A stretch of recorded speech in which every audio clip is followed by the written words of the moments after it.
Hello everyone, good morning to all of you.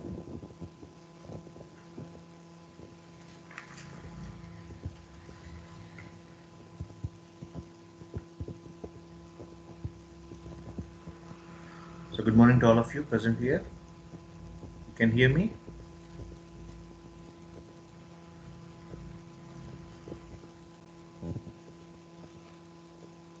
The slide is visible.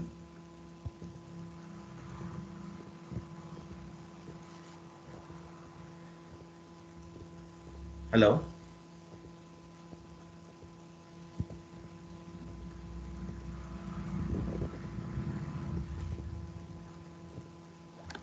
All can hear me? Everyone?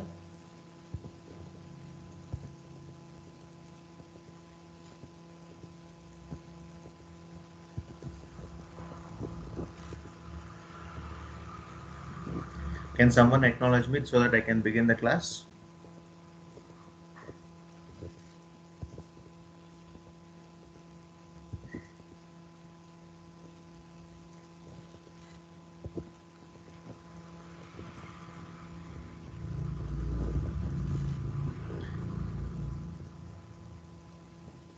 So if it's clear, right? It's audible. So I can able to see. Yeah, we're good to go. We can begin. Right. So, one second.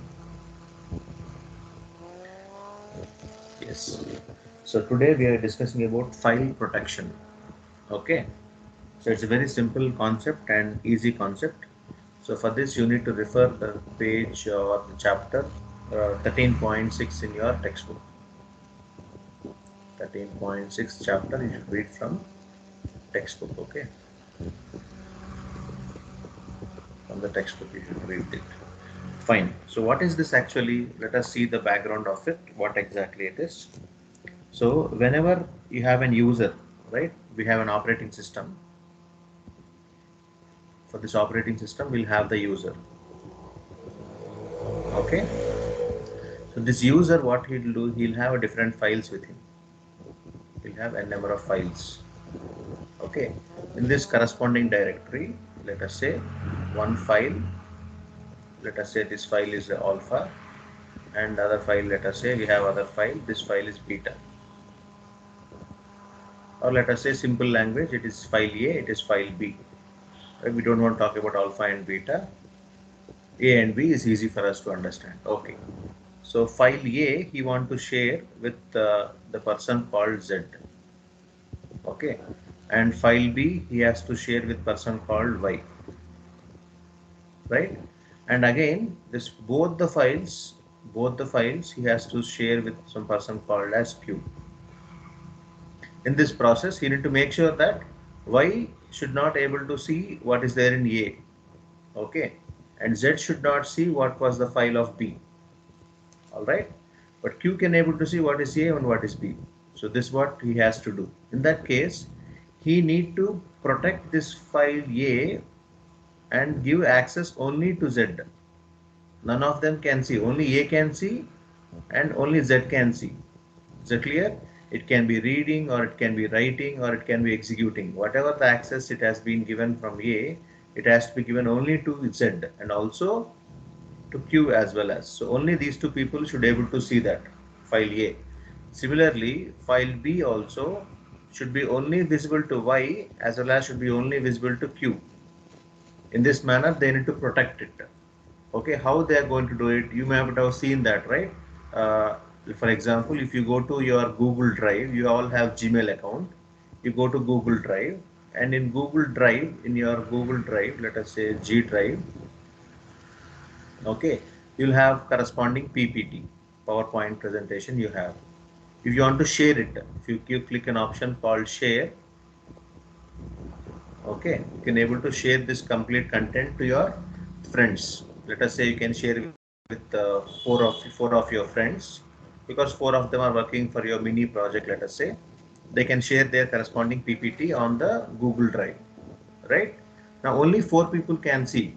Complete class should not able to see. Is that clear? But when you want to share it for an unknown person, then you can share it with the help of a link.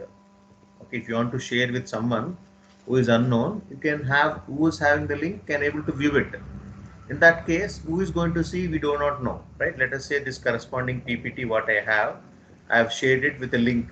The link can go to n number of people. Now all the people who is having the link can see, correct? In that case, we need to give the access for them. And sometimes when you are trying to do it in your Google Drive, it will ask you to give the permission. Somebody is trying to view it. Uh, so you don't want to view it, or you want to allow him to view it. You give the permission. That is called as access privilege. You're going to give the access, and you're going to give the privileged access for him. Well, let him read only, or let him, you can have these three conditions. Let him read only, let him be the editor, or let him execute also. So which three you want to give? You can restrict them up to this level. You can also restrict them to second level, first one, second one, and third one. Wherever till whichever level you want, you can restrict them. So that's what the file protection concept it is. Okay, which means you have a file with you, you can able to protect it. Protection means what? We are avoiding the unauthorized people to access it, or we are avoiding the unauthorized people to view it even. Okay, sometimes you want to make that visible to everyone, you can give the access to read only. They cannot write anything. Okay, even the PPT what we kept here, let us say I kept the PPT here in the Teams right here in the section. Now the owners will have the edit access. I can able to remove it, I can able to add it, I can able to read it, and I can able to write it. So whatever access it will be having for the owner. But for the member who is there in this can have only access for reading. Okay, we cannot able to write, or we cannot able to delete this. That's what execute means. Execute means rename. This execute means what? It can be renamed. Okay, it can be deleted, or it can be modified. Okay, all these executions will not have access. Is it clear? So let us see somewhat clear in depth it is. So that's all about your file protection, nothing else here, just a simple concept it is. Now let us see, any file we have, we want to share that file with the collaborators. Collaborators means what? Who is going to work along with you.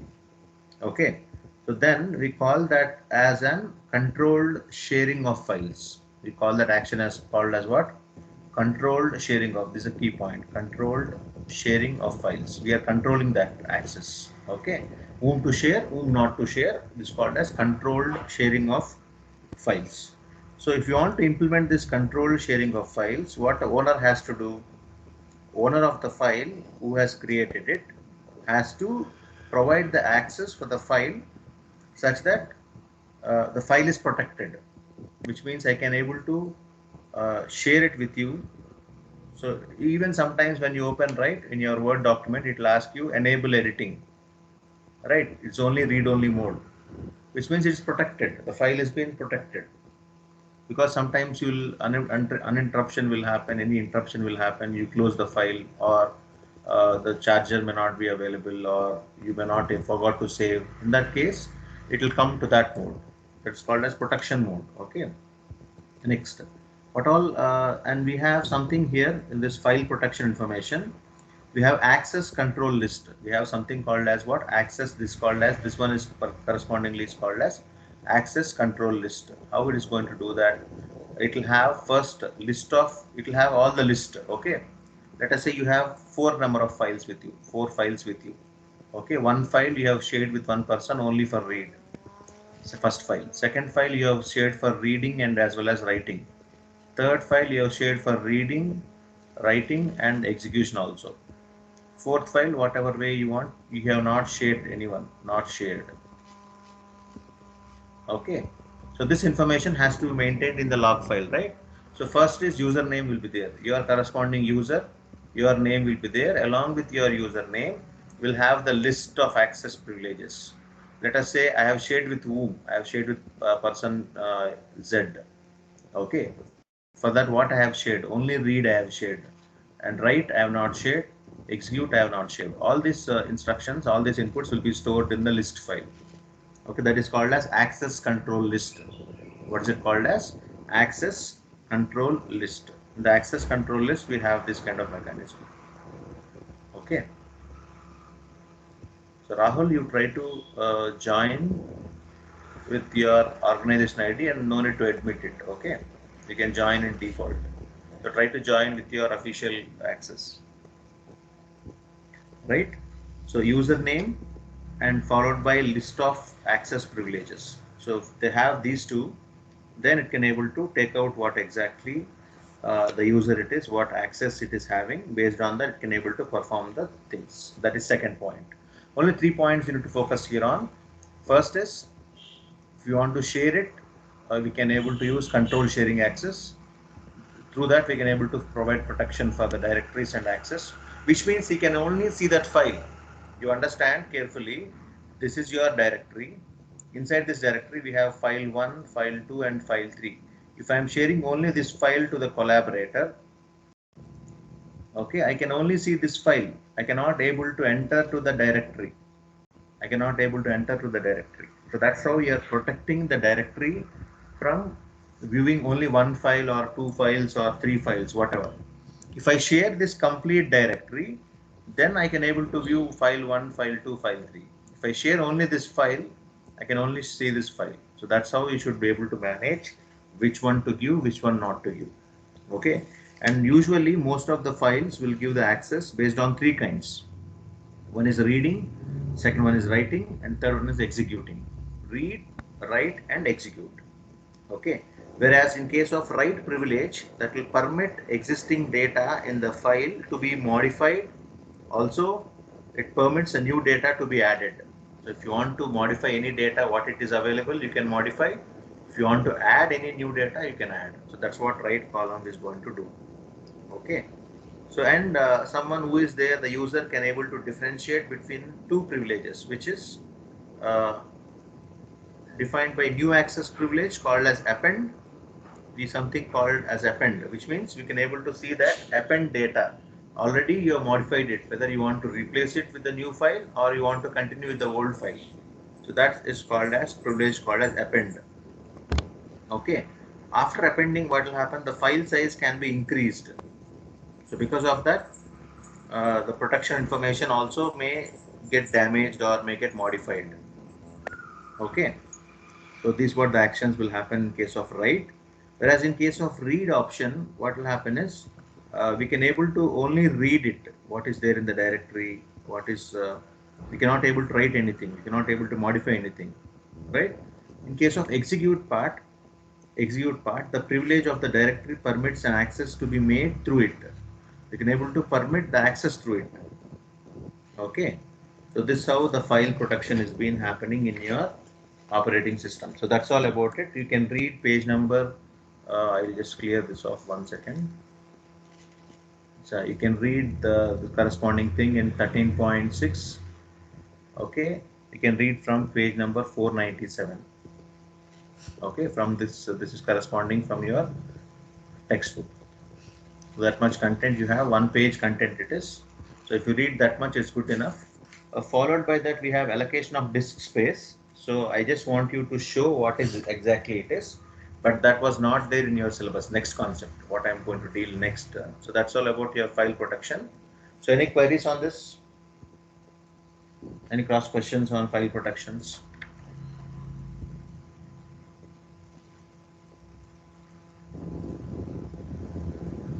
Okay. So this actually is 4.5. This one 4.5 is the fifth topic, right? Okay.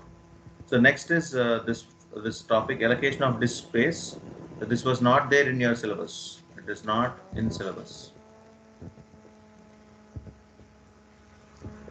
Okay, but to make you understand how the allocation is happening, I just added it here.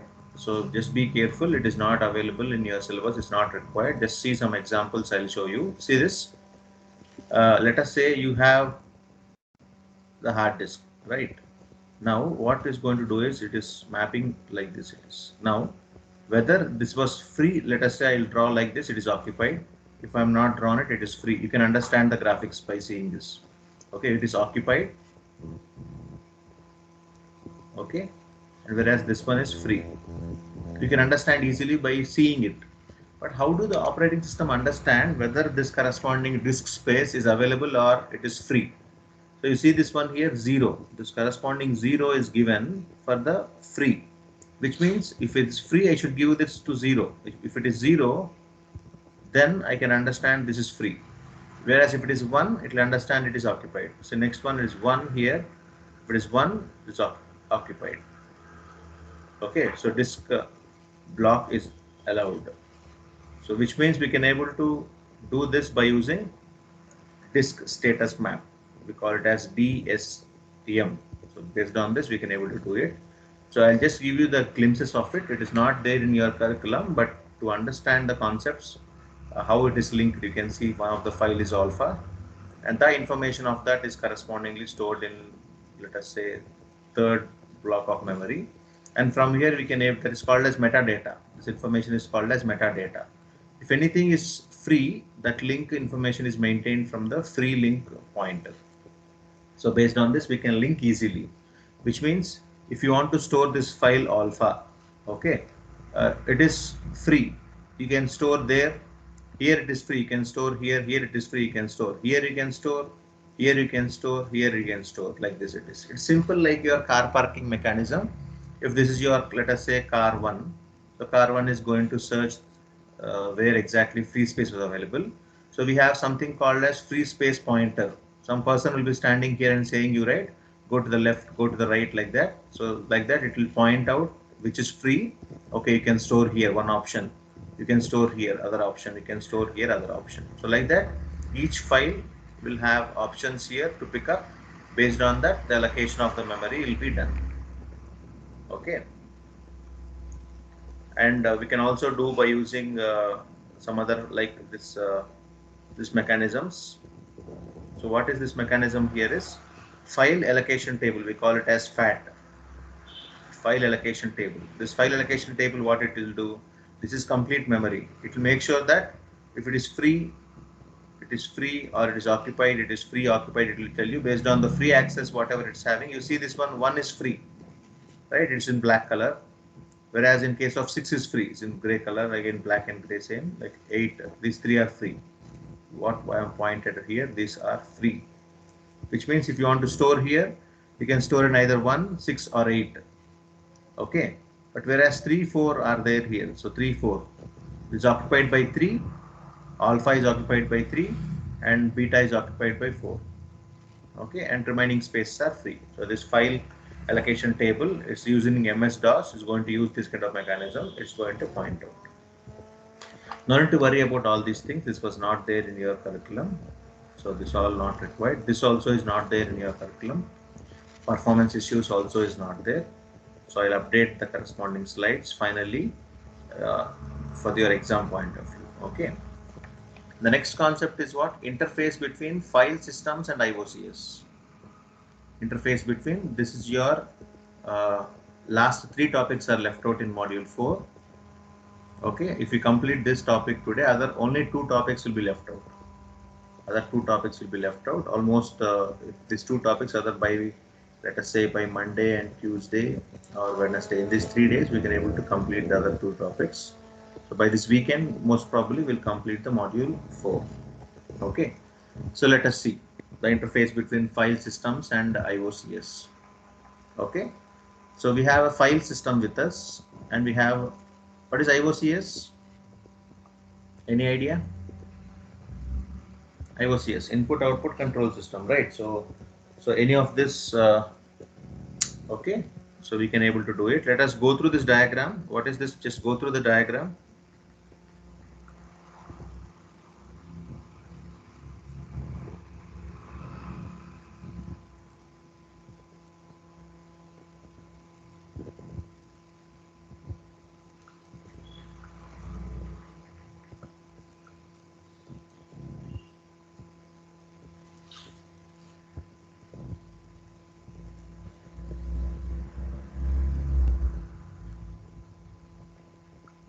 Just go through the diagram. What is that you understood from the diagram? To find out where is this, what is this diagram, what all these blocks. This interface between file system and IOCS, it is there. Okay. What is this OFT? Open file table OFT. What is FCB? File control block. And where is FMT? File control block. We have FCB, file control block, FMT, yeah, file map table. Find out where is file map table, where is open file table, and what is that? What is happening here? Interface between file systems and IOCS. For this one, you need to read 13.8 from the textbook. So 13.8 is 503 page number. This topic will be available at 13.8 from your textbook. The page number is, so page number is 503. From this you try to read it. Okay. How to understand this diagram? What is this diagram? Hmm? So in case of this file system, okay, what the user will do is we're going to use IOCS. IOCS is what? Input Output Control System. The file system will use the IOCS to perform input and output operations. What this file system is going to do? The file system is going to do IOCS. Why it is going to use IOCS? To perform the input operation as well as the output operation, because whenever you see this here, it's very clear. You have given collaboration. You have a file with you. Okay. The file name is, let us say, XYZ. So this file, what you have did, you have shared with person called A. Okay. You have shared again this person with B. Now what it has to do? Now this file is being shared by person called Q. Person Q has shared the file XYZ to person A and person B. Now this person A want to read the data from it, whether it has to give the access or not to give.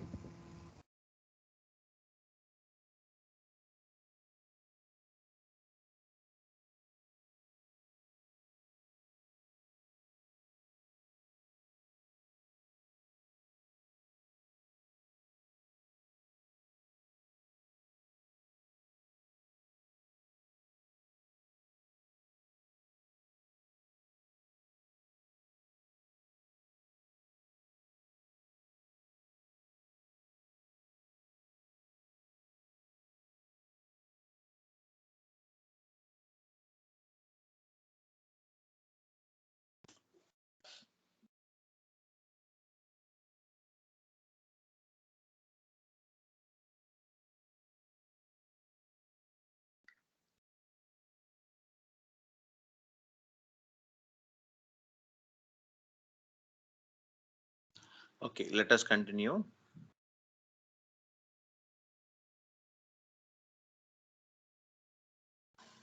All right. So what we are trying to do here is the screen may not be visible for some time. Okay, let us try to understand by listening.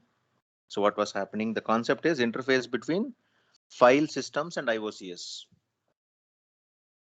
It's a topic between file systems and IOCS. So we have a file with us, and that file is being shared for someone. We call it as collaboration, or we call it as sharing, whatever, right?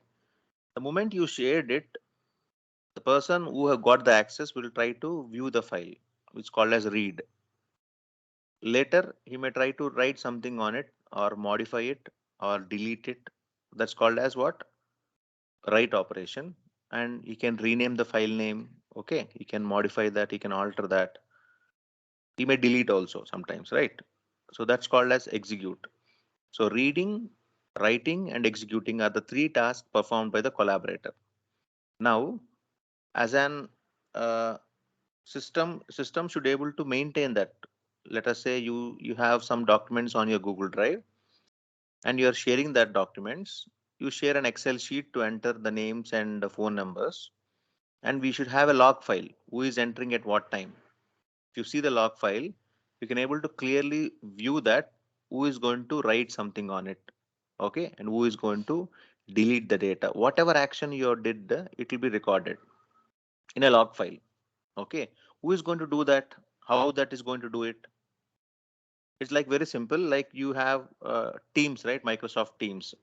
Okay, In that Microsoft Teams, at the end of the class, we'll download the attendance.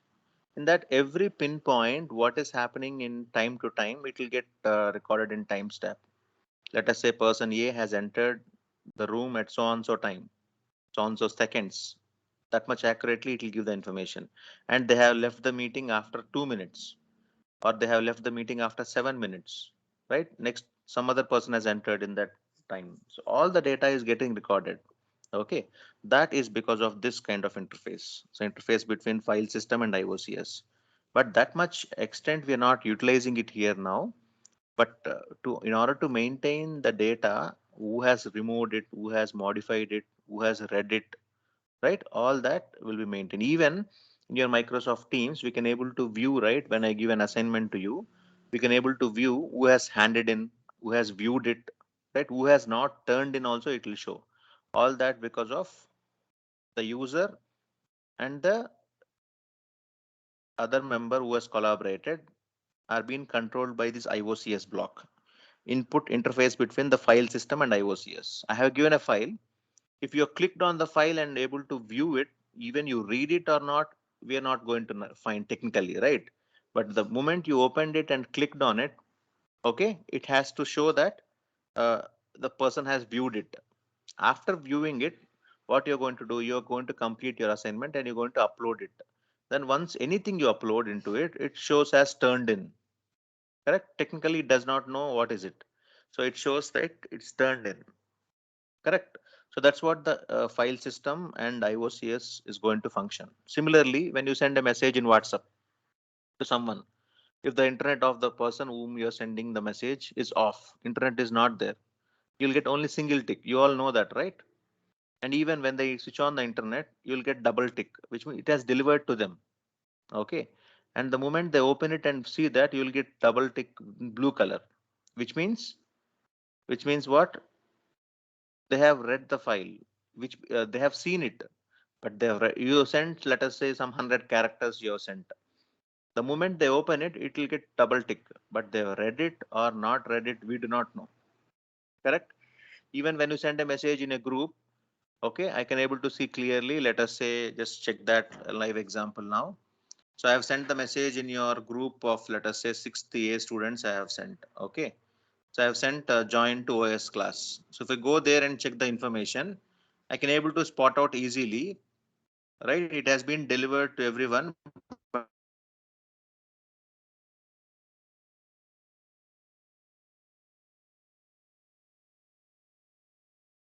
you also can see that if you can using WhatsApp, but you are not sent any message, you cannot see. Correct? So let us say I can able to see clearly who has seen at what time. Let us the first person who have seen the message is, let us say, Arjun sir has seen the message at 8:23 a.m. Next, Bhumika has seen at 8:32, and then Chidambar has seen as 8:23. Right? Google has seen as 9:17.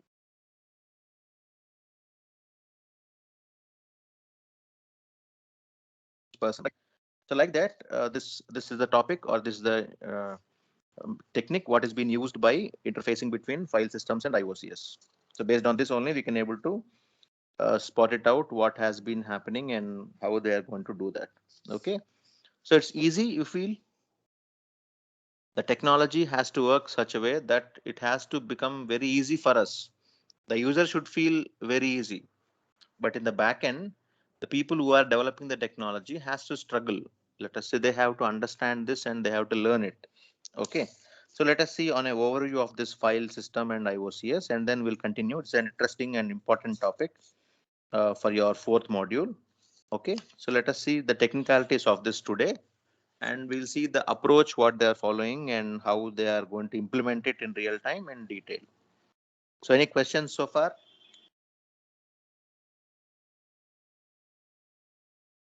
Is that clear with this topic, why it is important and where it is used? Anyone? Yes.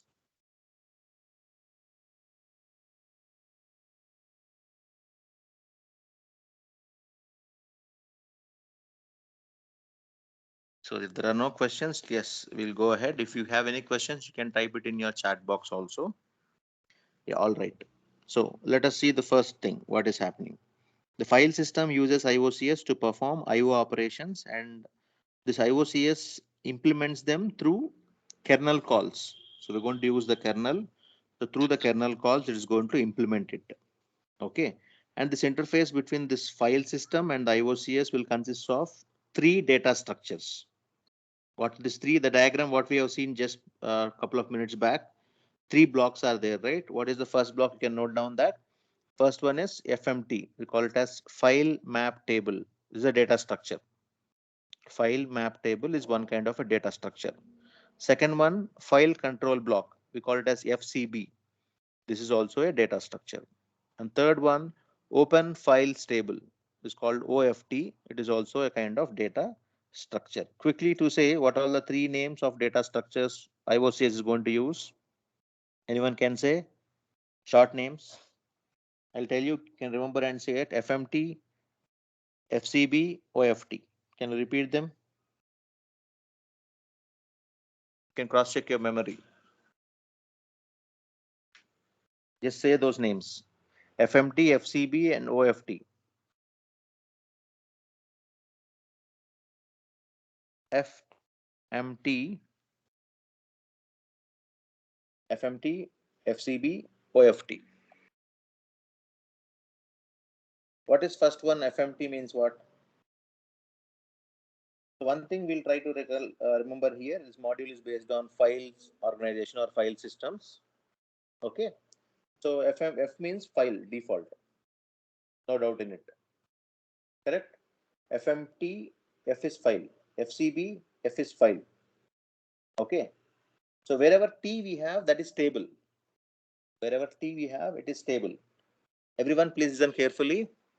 Who are listening, can you please raise your hand?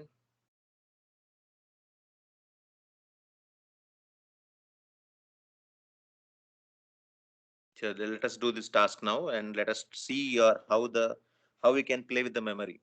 Okay, let us see that. Okay, so what I have told, F stands for file, right? And what about T stands for table, B stands for block. Okay, now let us play the game. Now, what is FMT? Can you fill the blanks? FMT. File map tables. Yeah, so we do not know map, so you understood file and table, you can able to understand that mapping.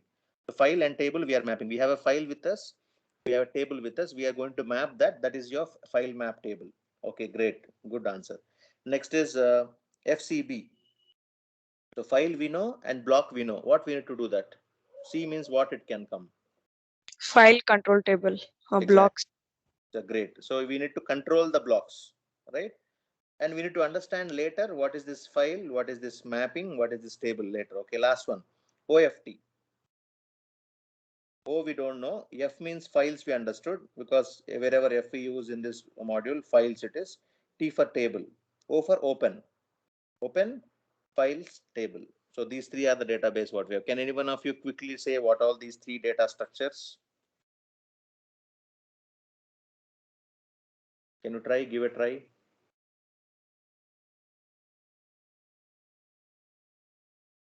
Let us start with FMT. Means what? FMT means what? File Map table. Great. Next, what is FCB? File control block. Okay, what is OFT? Open file table. Great. So this what you can play with your memory and you can remember the things very easily, right? So when I see immediately to FMT, FCB and OFT, you may have to, let us say, people usually will try to tell 10 times, 6 times, and they'll try to mug up that. But instead of that, if you try to understand what is the context in it, then you can able to recollect them easily. Like what is GSM? Like this, we have a lot of shortcuts, right? In your everyday life, what is GSM? What is, let us say, SIM card? SIM means what? You have using GPRS. What is GPRS? Correct. There are many shortcut names are there. So every name, you need to understand why the name it came for that, and then you can able to remember them very easily. Yeah. So we'll just begin this. Just a minute. Yeah, that is about 3 data structures. And what they do, what exactly they do one by one, we'll try to see what exactly they're going to do.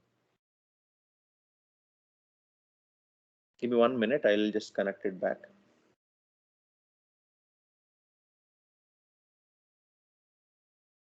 Okay, so meanwhile it connects, let us try to understand what it does. Okay, and what they're going to do is they do the function and perform the input output operation. What they're going to do, just I'll transfer it, just a minute.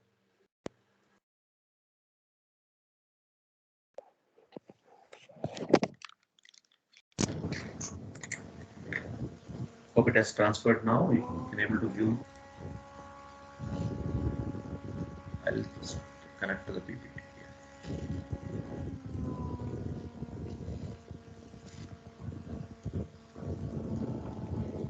Okay, let us see this.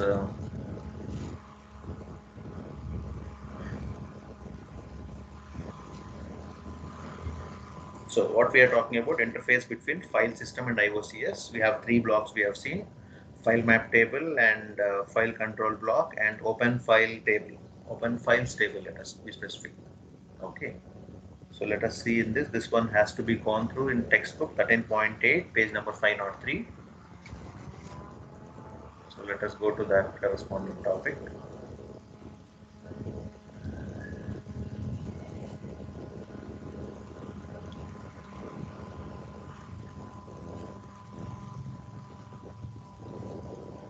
And one request from my side is, if you are trying to write your assignments, you have submitted 1 and 2, it's okay. But this week, you please try to complete 1 and 2 module assignments. I should not see anything pending from module 1 and 2. Okay. It's a request from my side.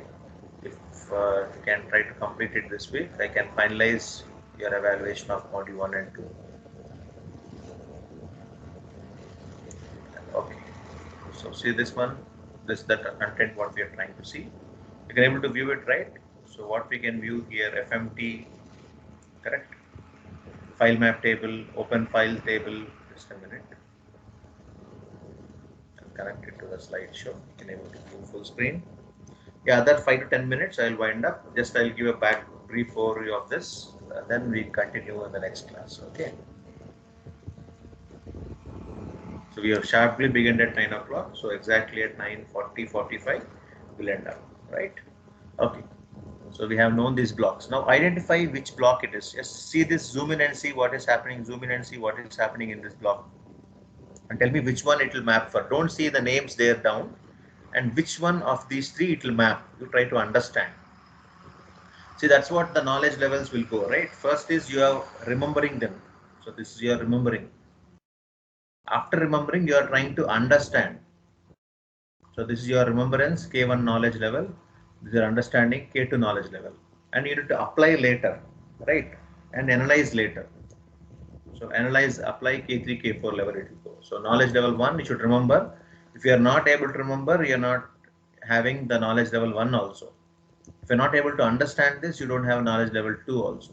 So come to first level, come to second level and apply the knowledge there, third level, and analyze the data, fourth level. And creating something new from that is your next level. Okay. Yeah, we have 7 minutes to do now. In the 7 minutes, try to quickly look at this. What is this block? Either it's FMT, OFT, or FCB, or none of this.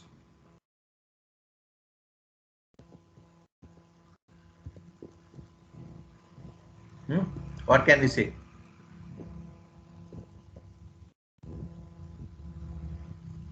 Or we'll see it later.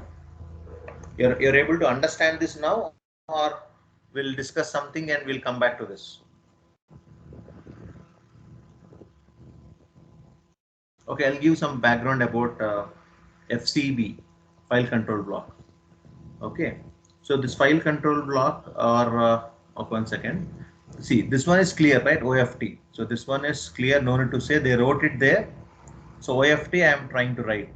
Whether these two we have a doubt whether these two, which one is FMT, which one is file control block, right? I'll tell you about the background about it. What is it? Okay, this file map table is typically held in memory during the processing of a file. this file map table, it's inside the memory. So this file map table, one second, yeah.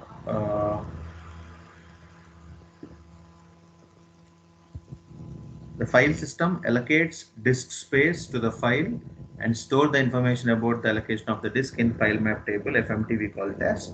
And the FMT is why we going to use this typically in memory during the processing of a file. So this one is being stored inside memory and we're going to use during processing. Let us keep this information and let us check it out further to understand that. Next, FCB. So this one we're talking about FCB, this information, FCB.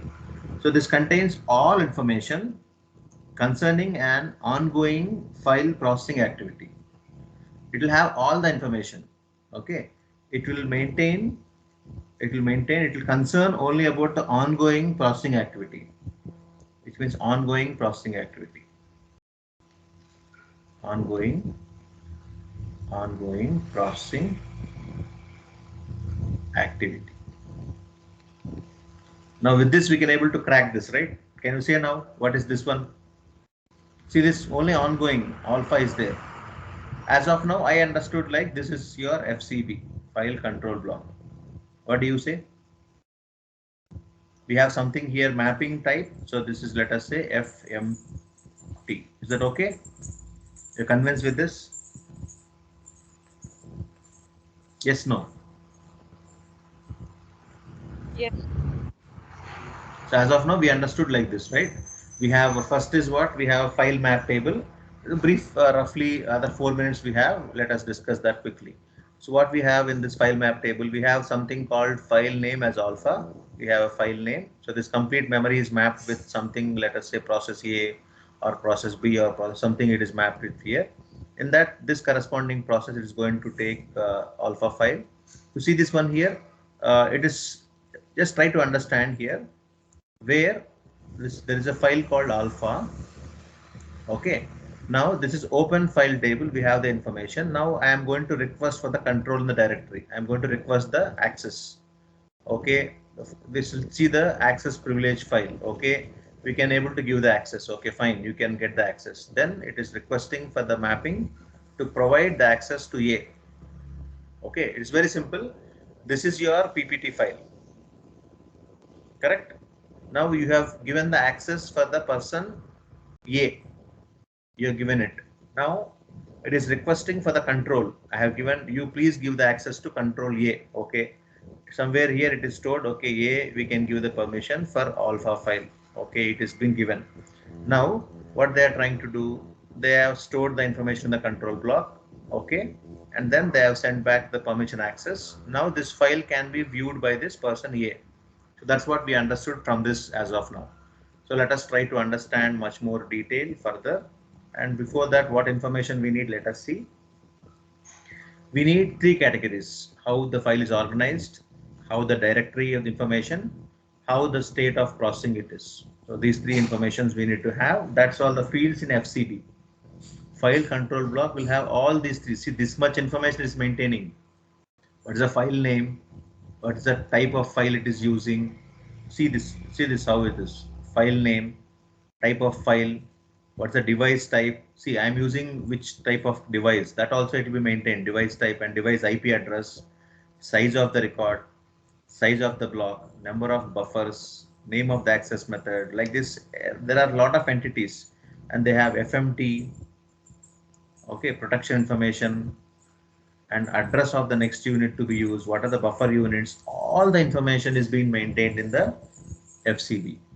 Okay, let us see one more minute what we can look at it. So this is your complete block.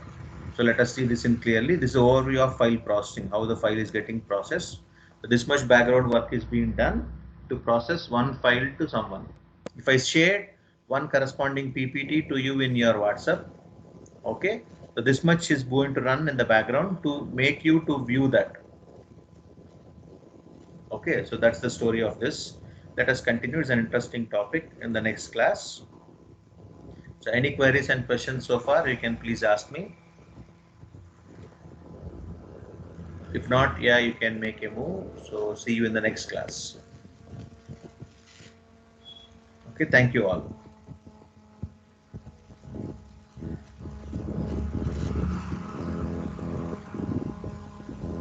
Thank you all and see you in the next class.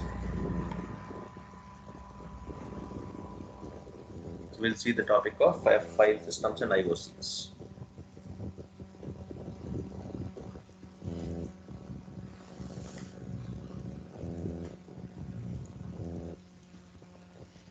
If anyone have any questions in particular, you can discuss with me. If not, you can make a move to the next class. Okay.